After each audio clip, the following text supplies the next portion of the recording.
வணக்கம் நண்பர்களே. இன்றைக்கி நமது சேனலில் உருளைக்கிழங்கு குருமா எப்படி செய்யலாம் அப்படின்றத பார்க்கலாம் வாங்க. நமது சேனலை முதல் முறையாக பார்க்குறீங்க அப்படின்னா சப்ஸ்கிரைப் பண்ணிக்கோங்க. சப்ஸ்கிரைப் பண்ணிவிட்டு பக்கத்தில் இருக்கக்கூடிய பெல் ஐக்கானை மறக்காமல் கிளிக் பண்ணிக்கோங்க. அப்போ தான் நாம் போடக்கூடிய ஒவ்வொரு வீடியோவும் உங்களுக்கு உடனுடனே கிடைக்கும். இப்போ வாங்க நம்ம வீடியோக்குள்ளே போகலாம். ஃபஸ்ட்டு உருளைக்கிழங்கு ஒரு 4 உருளைக்கிழங்கு இப்படி வேக வச்சுக்கணுங்க.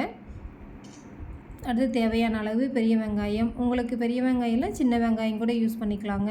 பொட்டுக்கடலை தேவையான அளவு,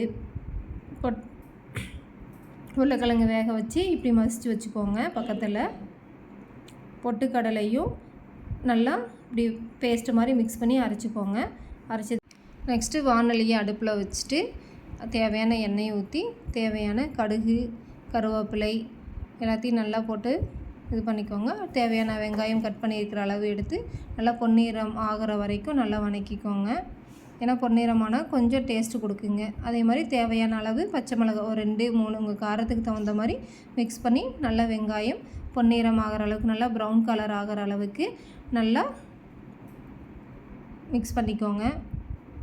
மிக்ஸ் பண்ணிவிட்டு நம்ம ஆல்ரெடி பேஸ்ட் பண்ணி வச்சுருக்கோம் இல்லைங்களா, அந்த பேஸ்ட்டு பண்ணி இருக்கக்கூடிய அந்த பொட்டுக்கடலை இதை எடுத்து நல்லா ஊற்றி மிக்ஸ் பண்ணணும்.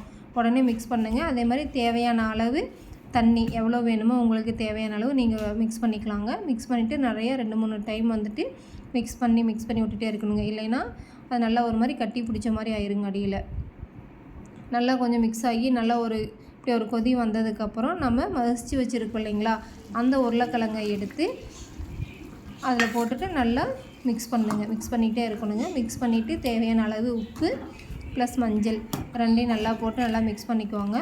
மிக்ஸ் பண்ணதுக்கப்புறம் ஒரு இதை வச்சு தட்டு வச்சு மூடி வச்சுருங்க. க்ளோஸ் பண்ணிடுங்க. இப்போ நமக்கு சூடான குழம்பு ரெடி. சப்பாத்திக்கு தொட்டு சாப்பிட்லாம் வாங்க. ஓகே ஃப்ரெண்ட்ஸ், பாய்.